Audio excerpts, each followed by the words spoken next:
with number 10, we have the familiar. In European folklore, familiar spirits, also known as simply familiars or animal guides, are believed to be supernatural beings that would help witches and magicians in practicing their magic. As the legends became more and more, there have been many accounts that familiars would appear in different forms, like animals, or sometimes as humans or human-like figures. Next up, at number 9, we have the jinn. Some of you are very familiar with the term jinn. Well, a jinn is a supernatural being, and it is sometimes spelled as D-J-I-N-N in English, and also referred to as a genie. They were mentioned in early Arabian mythology and later Islamic theology. They are also supernatural beings that are below the level of angels. They are found in the writings commonly in the Quran, the 72nd surah, which is titled Surat al-Jinn, and other Islamic texts, and they live among humans in this world. The Quran says that the jinn are created out of a smokeless and scorching fire, but they are still physical beings. Number 8 brings us to the Jikininki. These are human-eating ghosts. They are spirits of greedy, selfish, or unholy people who are cursed after death to seek out and eat human corpses. It is said that someone by the name of Muso was roaming alone through the mountains in the Mino district of Japan when he lost his way. And it was pretty dark where he was, but he ended up seeing on top of a hill an old Anjitsu, which is the home of priests who live secluded lives. So he walked to the peak of the hill and he asked the inhabitant if he might stay the night. But the inhabitant was an old priest who completely refused him. Although he did tell him that he could find food and a place to sleep in a hamlet that's close by. The priest ended up revealing himself as a Jikininki who was cursed to roam as a spirit after his death to continuously feed on humans due to his life of selfishness. Number 7, a very popular type of demon, especially in pop culture, we have the poltergeist. Now, this is German for noisy ghost or noisy spirit, and it's a type of ghost or demon that is responsible for physical disturbances like loud noises and objects being moved or destroyed. Most accounts of poltergeist show them as being able to touch, bite, push, and even speak to humans. Like I mentioned, they're also capable of moving objects or making them levitate, can move all the heavy kind of furniture, knock on doors, knock on windows, and they have traditionally been described as spirits who haunt a particular person rather than haunting a specific place. The demon at number 6 is succubus. Succubus is a demon in female form or a supernatural entity in folklore that shows up in dreams and takes the figure of a woman in order to seduce men, typically through intimate activity. They have also been known to cause sleep paralysis and induce, the wet dreams that people have. According to certain religious traditions, repeated intimate relations with a succubus can result in a decline in physical health and mental health. Succubuses are said to be jealous spirits and in some cases take the life of those who get closely involved with them. Continuing with number 5, we have incubus. And incubus is a demon that typically appears in male forms. And according to myths and legends, they are depicted with women in some sort of way, which also links them to intimate activities with them. So you can pretty much though call these the masculine version of the succubus, which I just looked at. They induce the same kind of dreams, it's just in a masculine version. Abaizu is at number 4. In myth and folklore in Europe especially, Abaizu is the name of a female demon. Abaizu was blamed for miscarriages and infant mortality, and she is said to be motivated by envy because she herself is infertile. So she punishes other women to try to feel better about her own situation. Next up at number 3, we have Barbatos. Barbatos is an Earl and Duke of Hell. He rules 30 legions of demons and has 4 kings as his companions to help rule his legion of demons. His name comes from the Latin word barbatus, meaning bearded, old man, or philosopher. He can speak to animals and can tell the future, apparently, anyways. He also can apparently help lead people to hidden treasures. He is the 8th demon, the Lesser Key of Solomon. Next up, let's look at Surgot. Surgot is a lesser demon of hell, and he's known as the one who opens all locks because he's able to understand and open any single lock that is created in the world. It is believed that Surgot was once summoned to the physical world by someone in hopes that he would give him knowledge to invent a new device or mechanism that would greatly benefit the world. Now, this mechanism ended up being the locks that we use for doors, and the summoning was the first appearance of Surgot, and where he first appeared is believed to be located in Nineveh, which is the ancient capital of Assyria. But you see, getting this knowledge, it came at a big price, and this price was that he would be able to forever haunt those who would have locks in very dark homes, since the darkness is the atmosphere that Surgot likes the most. When someone becomes Surgot's target, what he does is he pursues them without end, no matter how hard the person tries to escape. And once he gets to his victims, he scares them and terrifies them with images that in many cases make them go completely crazy. Let's end off this episode with number 1, the ghoul. Ghoul. These are demonic beings believed to inhabit burial grounds and other deserted places. In ancient Arabic folklore, ghouls are a very evil class of jinn, and they were said to be the offspring of Iblis, also known as Satan, who is the prince of evil according to Islam. Ghouls are capable of changing forms, but you can always spot one if you look for this sign. They have hooves like donkeys, and they aren't able to change that, no matter what form they appear in. Yes, ghouls, they roam the desert and other deserted places, and they often disguise themselves as attractive women, and they try to distract people that are traveling, and if they are successful in distracting them, they end up eating them. Yeah, very, very evil creatures. All right, up at number 10, we have Ravana. Ravana was a powerful and evil demon king with 20 hands and 10 heads. He was considered the most dreadful creature of the universe, but was one of the very intellectual demons who mastered all the holy scripts of Hindu mythology. He perished at the hands of Rama for abducting Rama's wife, Sita, to marry her. When Lord Rama terminated Ravana, he was known as one of the longest living demons. Up next, we have Mahishasur. Mahishasur was a demon king who inherited a buffalo's body with the upper body of a human. He was a devotee of Lord Brahma and eventually got a blessing from him that no man would ever be able to kill him and that only a woman could kill him. Mahishasur was extremely powerful, and his pride led to his downfall. Believing that he would be immortal and that no woman would be able to match his strength, he started a great war. However, the prophecy was fulfilled when Mahishasur perished at the hands of a woman, Madurga, who fought him to stop the war he had created. All right, up next we have Hiranyakshipu. Hiranyakshipu was the egoistic demon king. He wanted his people to praise him as a god and considered himself to be the center of the world. He believed he was the creator of the universe with uncontrollable supreme power. While his entire kingdom worshipped him, his own son Prahlad refused to worship him as the Lord and instead was devoted to Lord Vishnu. Out of jealousy, Hiranyakshipu attempted many times to end the life of his son, but was unsuccessful. Seeing this, Lord Narsimha, or a form of Lord Vishnu, tore apart the demon Hiranyakshipu and destroyed him. Moving on to the story of Mahabali. Now, not every demon in Hindu mythology was completely evil. Mahabali is an example of one of the more generous demon kings. Everyone in his kingdom was happy under his rule, and he was completely devoted to the Lord. Once a Vamana came to his kingdom and asked the demon king to give him a piece of land just big enough to be covered by his footsteps. Now, secretly, it was Lord Vishnu disguised as Vamana. Generous as he was, Mahabali promised to fulfill the wish of Vamana. And upon hearing this promise, Vamana grew so big that one of his footsteps covered the entire world, and Mahabali came to know that Vamana was really Lord Vishnu.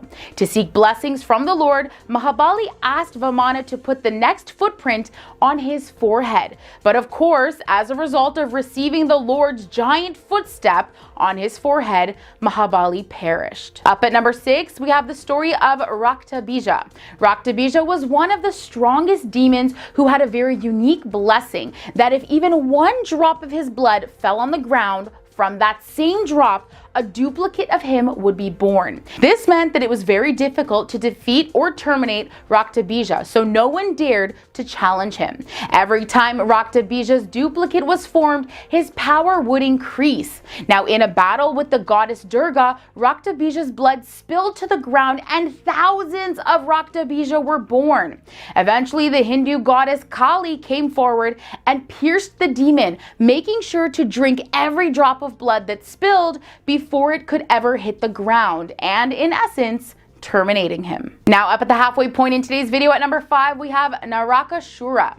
Narakasura was a demon king ruler disliked by his people because he tortured them. He had once kidnapped around 1,600 women only to torment them for his own pleasure. Soon his people could no longer take the torture and collectively approached the supreme being Krishna for help. Krishna promised that he would fight and terminate the demon king on their behalf. However, Narakasura's life could only end at the hands of a woman. So Krishna and his wife fought the battle against Narakasura, emerging victoriously and destroying Narakasura. And now we come to the story of Kumbhakaran. Hindu demon Kumbhakarna, or the sleeping giant, had an enormous body and was blessed with the ability to sleep for months. But once asleep, waking him was considered tremendously difficult. His brother Ravana, who was also a powerful demon, had kidnapped Rama's wife to marry her.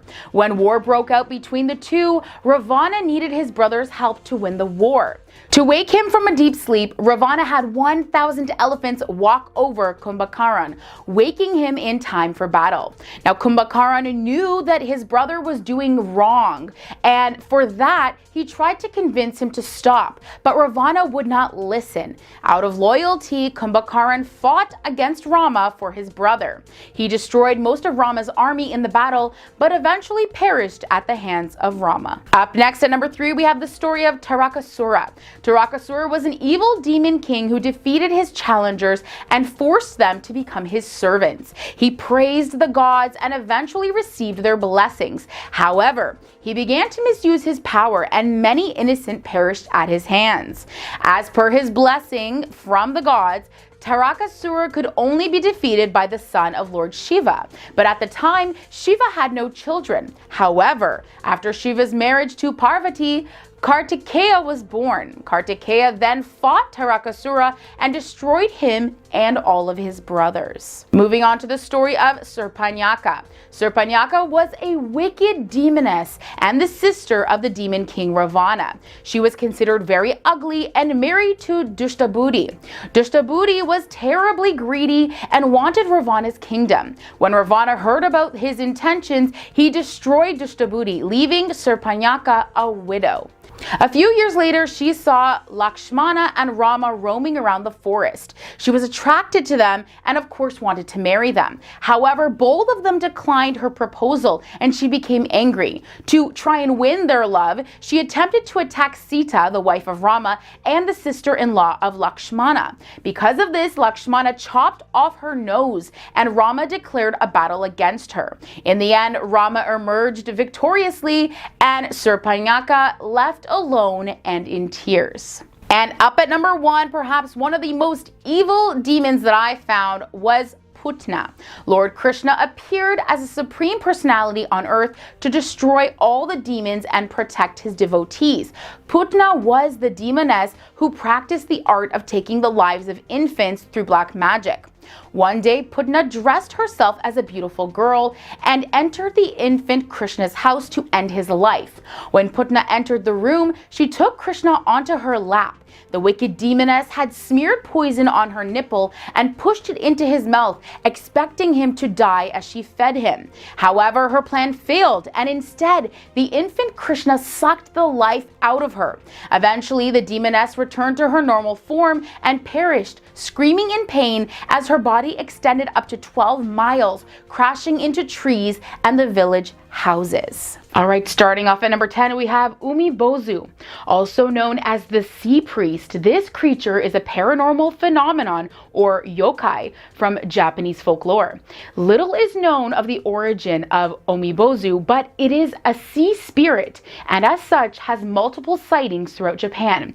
Normally, Umibozu appears to unsuspecting sailors on calm seas, which quickly turn tumultuous. It either destroys the ship on emergence from the water or demands a bucket or barrel from the sailors and then proceeds to drown them if it is not satisfied.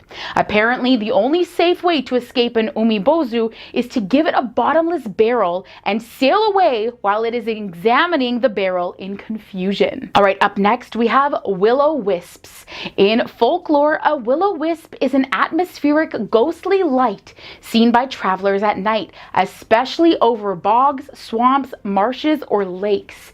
These spirits usually appear as balls of light hovering over bodies of water.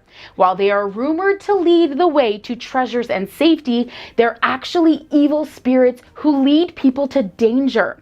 They operate by luring foolish and unsuspecting travelers, misleading them by resembling a flickering lamp or lantern. The poor souls have no idea that they are likely being led to their doom. Moving on to Naki. Naki are water spirits who appear friendly and alluring before revealing their true monstrous forms. They lurk in murky bodies of water, usually under bridges or in wells, and they lure in and drown careless children who swim out of their depth.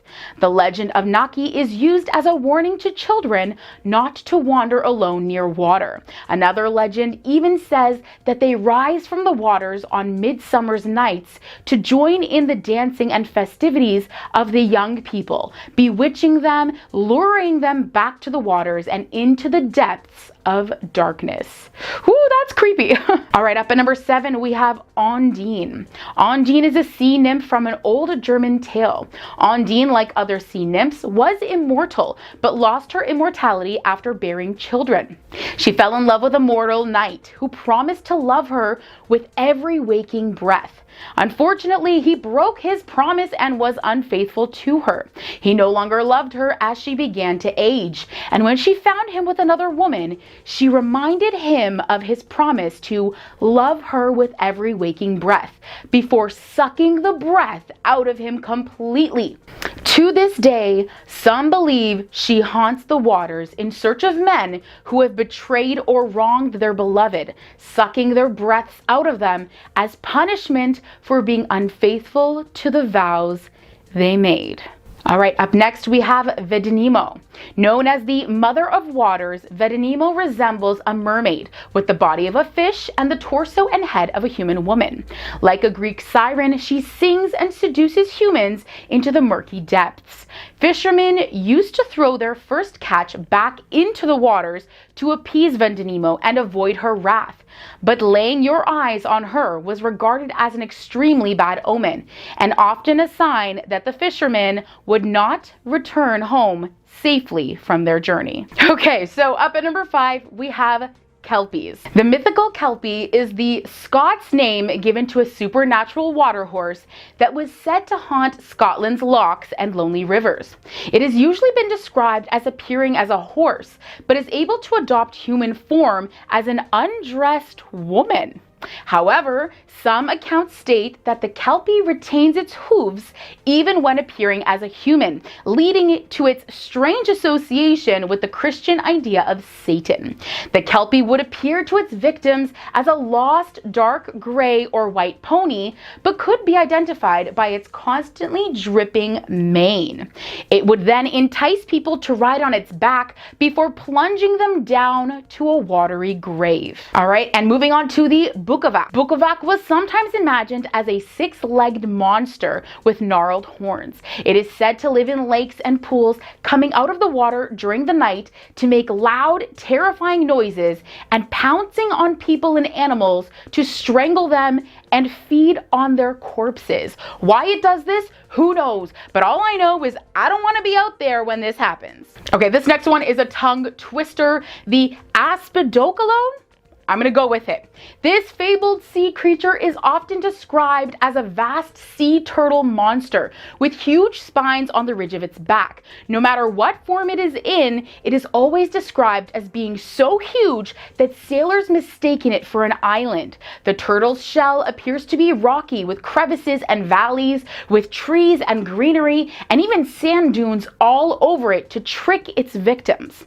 When sailors would land upon the island in search of a resting place or a land of exploration, the beast would quickly flip over, tossing them all into the water and gobbling them up with its enormous beak. Okay, and up at number 2, we have the Bean Nye, also known as the Washing Woman. She is an omen of death and spotted beside streams, rivers, or pools.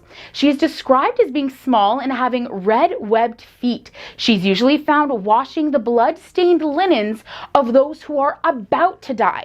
Now, if someone finds her doing this, it could foretell their own passing or the passing of a loved one. If the observer sees her and approaches her, arriving at the water's edge before she does, they can escape their fate and she will reveal to them their ultimate fate.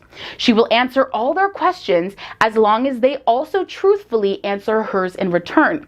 If, however, the Bean Nye sees them approaching, then she will make sure they lose all of their limbs. All right, friends, and all the way down at number 1 today, we have the Kalupalik. The Kalupalik is a creature from Inuit folklore. This evil mermaid has some human-like qualities, but its green, slimy skin and long, pointy fingernails distinguish it from a woman. Children that play near the icy shores are at risk of kidnapping from the Kalupalik, as she is said to lure them to the edge of the water with her beautiful singing voice. Some believe she devours the young whole. Others say she stuffs them into her parka and drowns them in the icy water, feeding off their youthful energy to preserve her beauty and long hair.